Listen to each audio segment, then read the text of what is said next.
Hello guys, welcome back. Myself S K Agarwal.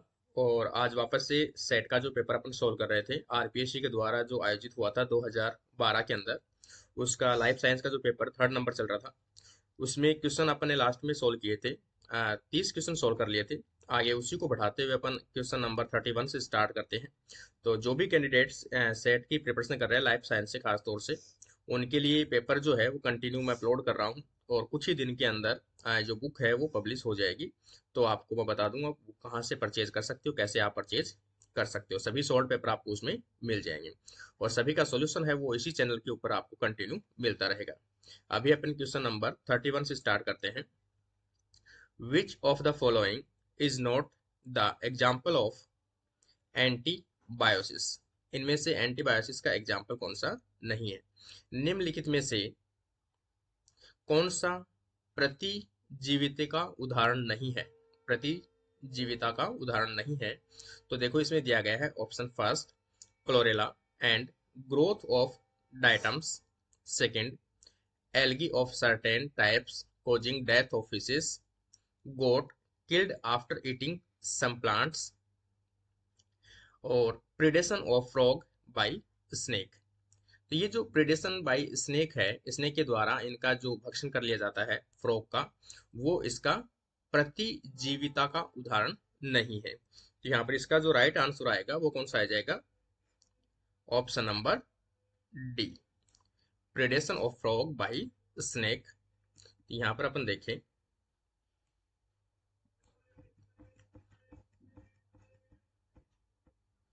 सांप द्वारा मेंढक का शिकार करना यहाँ पर इसका राइट आंसर होगा। नेक्स्ट क्वेश्चन अपन देखते हैं 32। Immunocastration is the immunization against. प्रतिरक्षी बंधियां किसके विरुद्ध प्रतिरक्षण है? तो यहाँ पर ऑप्शन दिया गया है thyroxine releasing hormone, gonadotropin releasing hormone, prolactin releasing hormone, vasopressin releasing hormone. तो यहाँ पर प्रतिरक्षी बंधियां किसके अवरुद्ध प्रतिरक्षण है? तो यहाँ पर अपन देखते हैं गोनेडोट्रोपिन रिलीजिंग हार्मोन। तो ये इसका राइट आंसर होगा। यहाँ पर option number B, gonadotropin releasing hormone. Next question अपन देखते हैं 33। When a barefooted person steps on a object suddenly with his left foot, the right leg become, ये फुट है, the right leg become rigid and left foot is suddenly withdrawn. This occur because a nerve phenomena is known as। यहाँ पर आप देख सकते हो हिंदी के अंदर, जब किसी व्यक्ति के बाएं नग्न पैर के नीचे कोई वस्तु आ जाए, कौन से के बाएं पैर के नीचे, तो दायां पैर सख्त हो जाता है और बाएं पैर वस्तु वह स्थान से हटा लेता है। इस तंत्रिका प्रतिक्रिया को क्या कहते हैं? तो ये जो कंडीशन है, इस कंडीशन का कौन सी संबंधित है? तो ये है क्रॉस्ड रिफ्लेक्स। मतलब आपने लेफ्ट पैर जो रखा है और एक्शन कौन से में हुआ है? राइट वाले में। तो यहाँ पर ये है क्रॉस रिफ्लेक्शन। इसका राइट आंसर जो आ जाएगा वो आ जाएगा क्रॉस्ड रिफ्लेक्शन। नेक्स्ट क्वेश्चन अपन देखते हैं 34। Neuro secretary cell in wingless wingless insects are situated in। तो यहाँ पर दिया गया पंखवीन कीटों में तंत्रिका स्रावी कोशिकाएं स्थित होती है। Neuro secretory cells in wingless insect are situated in, कहाँ पे होती है? तो यहाँ पर अपन देख सकते हैं फ्रंटल ऑर्गन, सेंसिया in organ, hypo cerebral, posterior organ. तो ये कहाँ पे पाई जाती है? न्यूरो सेंसरी सेल्स यहाँ पर पाई जाती है फ्रंटल ऑर्गन। तो इसका राइट आंसर जो होगा वो अपना आ जाएगा ए ऑप्शन, फ्रंटल ऑर्गन ललाटिप अंग में। क्वेश्चन नंबर 35 अपन देखते हैं। Alarm pheromones are released by. तो जो अलार्म फेरोमोन्स है खास तौर से अलर्ट करने के लिए जो इंसेक्ट वगैरह के अंदर देखने को मिलता है, ये option A bladder, anus, nose, eye किसके द्वारा सिक्रेट किया जाता है, तो यहाँ पर ये एनस के द्वारा सिक्रेट किया जाने वाला एक फेरोमोन होता है, अलार्म हार्मोन। तो इसका राइट आंसर जो आ जाएगा एनस। नेक्स्ट क्वेश्चन अपन देखें 36। Superior oblique muscles in eye of scoliodon are attached to eyeball at। तो ये जो superior oblique muscles in eye of scoliodon are attached eyeballs से attached oblique muscles, तो ये eyeballs at कहाँ पे अटैच होती है, यहाँ पर देखिए anterior dorsal side,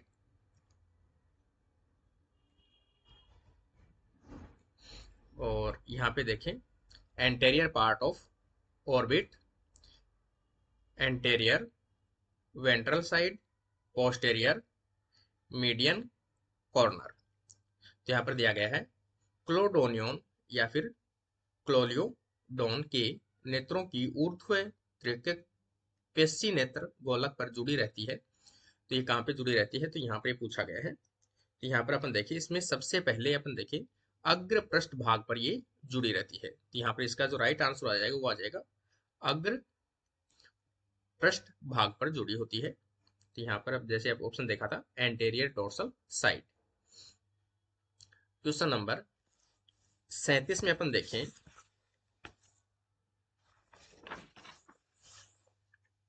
when both arteria and ventricles are completely relaxed।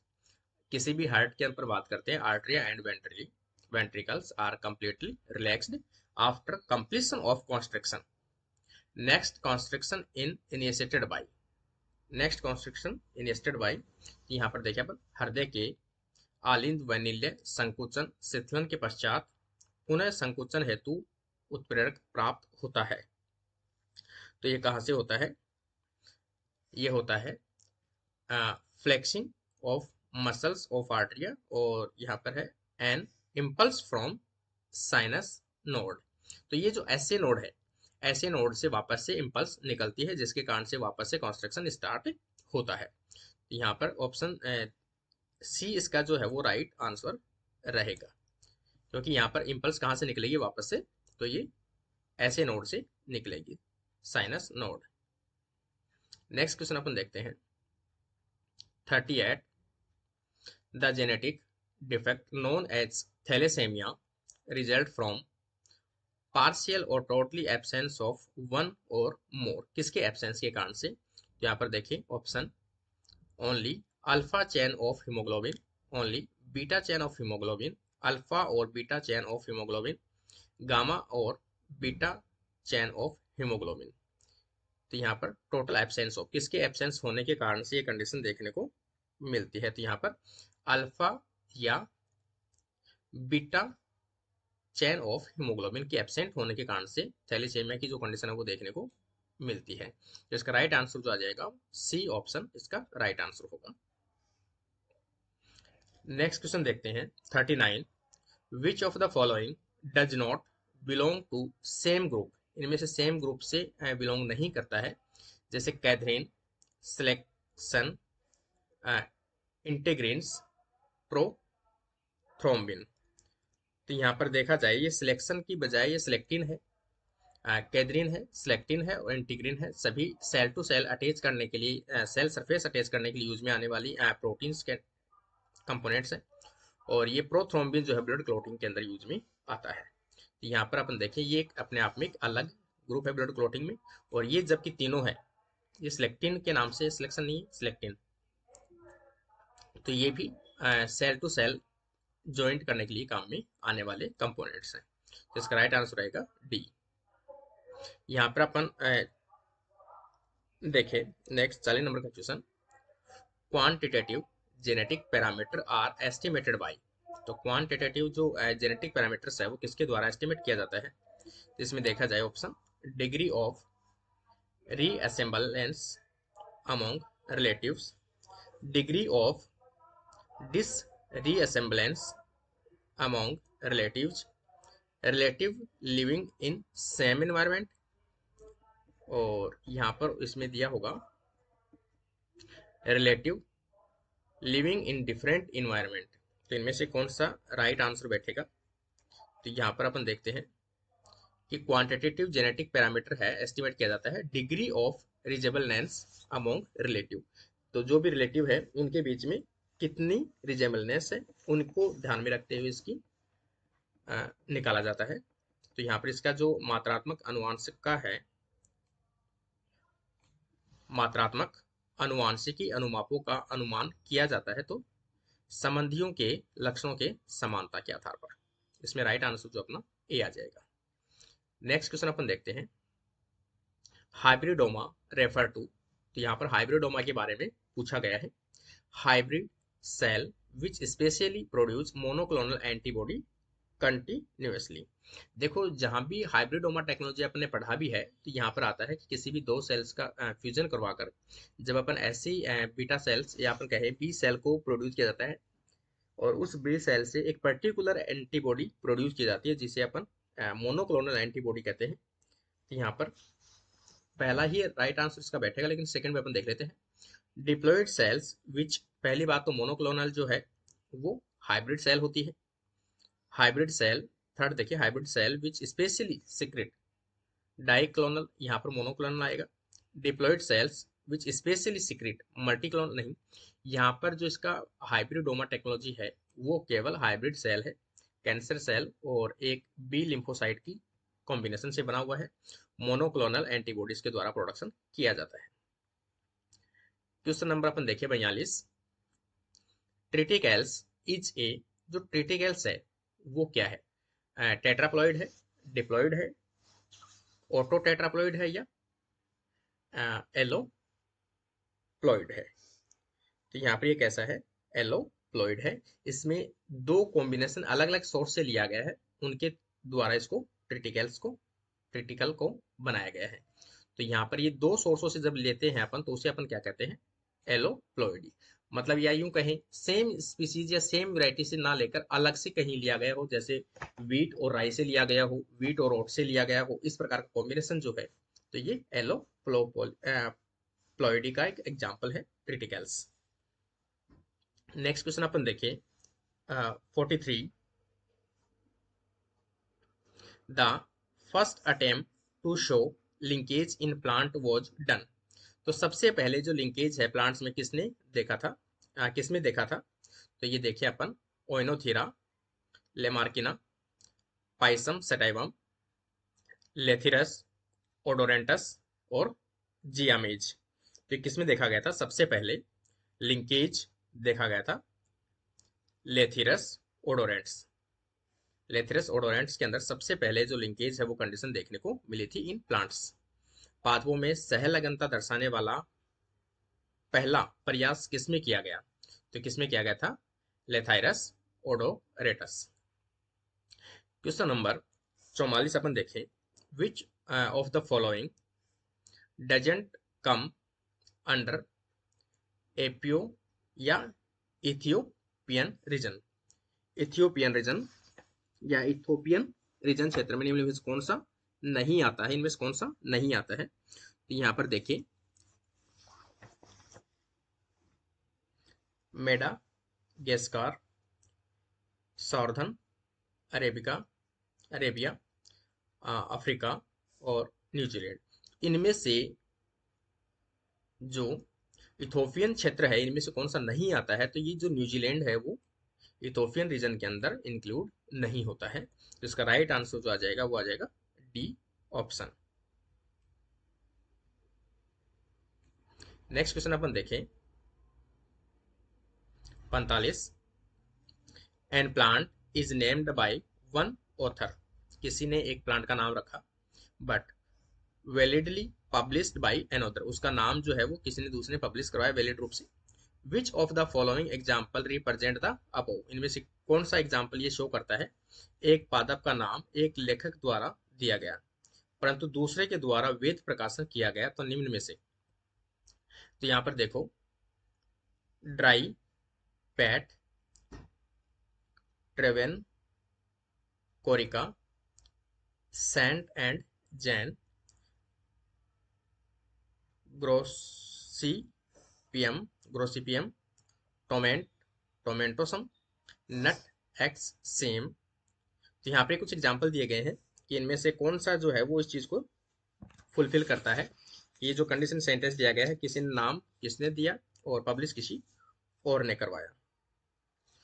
तो यहाँ पर इसका जो राइट आंसर रहेगा वो रहेगा ग्रोसिपियम टोमेंटोसम नट एक्स सेम। मतलब पहले इसने इसका नाम दिया होगा और उसके बाद में इसने इसको पब्लिश करवाया होगा, ये कंडीशन। तो इसे एक्स लगाकर अपन लिख देंगे अगला नाम को। नेक्स्ट क्वेश्चन अपन देखते हैं 46, from which that it become obligatory that A holotype must definitely be indicated for a new taxon। किस तिथि से एक नए वर्ग के लिए होलोटाइप का इंगित किया जाना आवश्यक हो गया। मतलब कौन सी डेट से डिसाइड किया गया कि होलोटाइप होना जरूरी है। तो यहाँ पर अपन देखें इसको 1 जनवरी 1958 से लेकर ये कंडीशन लागू कर दी गई थी। किसी भी प्लांट के नोमेनक्लेचर के लिए उसका होलोटाइप होना जरूरी है। इसका राइट आंसर होगा ए। नेक्स्ट क्वेश्चन अपन देखें 47, the sexual system of classification was given. तो सेक्सुअल सिस्टम है वो किसके द्वारा दिया गया है। इसमें दिया गया है कैरोलिनस लिनियस, जॉन हचिनसन और अरमोन तख्तजान और आर एफ थॉर्न। तो यहाँ पर जो सेक्सुअल सिस्टम जो था वो किसने किया था, ये था कैरोलस लिनियस का, जो सेक्सुअल के ऊपर डिपेंड था। उनके जो एंथर हैं, उनके प्लांट्स के जो अपने कहें फीमेल पार्ट है उनके बेसिस पर, और खास तौर से जो एंथर वाला पार्ट है, स्टेमन पार्ट है, उनके बेसिस पर इन्होंने दिया था। तो इसका राइट आंसर आएगा ए। 48 के अंदर अपन देखें without touching them cartilage fish can be identified by. तो ये अपन कह सकते हैं बिना छुए बिना उपस्थित मछलियों को पहचाना जा सकता है। उपास्थित मछलियों को या उपास्थित मछलियों को, कार्टिलेज मछलियों को पहचाना जा सकता है। तो किसके द्वारा पहचाना जा सकता है। तो यहाँ पर इसमें से कैरेक्टर्स इसमें दिए गए हैं, covered gills, open gills, shape of fins और फाइन नंबर। इसमें देखो इसको जो आरपीएससी है राजस्थान की बॉडी, उन्होंने इस क्वेश्चन को डिलीट किया था, इसलिए इसका आंसर अपन नहीं दे सकते, इसलिए अपन भी इसको डिलीट में डालते हैं। नेक्स्ट क्वेश्चन अपन देखें 49, dicondylic skull is the characteristic feature of. ये जो डाइकोंडेलिक स्कल जो है वो किसका करेक्टर अपन कह सकते हैं। तो इसमें ऑप्शन दिया गया है amphibian and Mammalia, aves and Mammalia, amphibia and Reptilia, Reptilia and aves. तो ये जो कंडीशन है डाइकोंडेलिक स्कल, ये किसमें देखने को मिलता है। तो ये एम्फीबिया एंड मेमल्स का एक विशेष करेक्टर है। तो यहाँ पर इसका राइट आंसर जो है वो आ जाएगा अपना एम्फीबिया एंड मेमेलिया।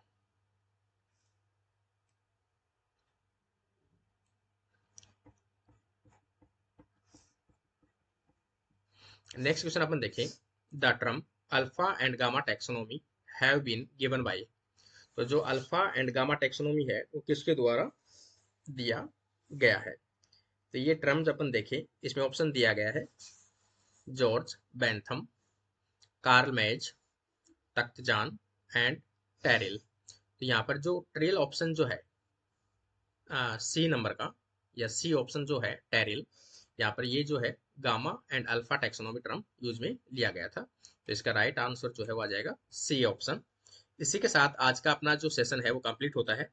नेक्स्ट जो पार्ट है, अगले जो क्वेश्चन है, क्योंकि इसमें टोटल क्वेश्चन है 75 तक है, इसलिए ज़्यादा लॉन्ग ना हो, इसलिए अपन इसी वीडियो को यहीं कंप्लीट करते हैं और अगले पार्ट को थर्ड पार्ट के अंदर इंक्लूड करके अपन लेके आएंगे। उम्मीद करता हूँ आपको वीडियो पसंद आया होगा। किसी प्रकार के डाउट है तो आप कमेंट बॉक्स में कमेंट जरूर कीजिए। Thank you friend.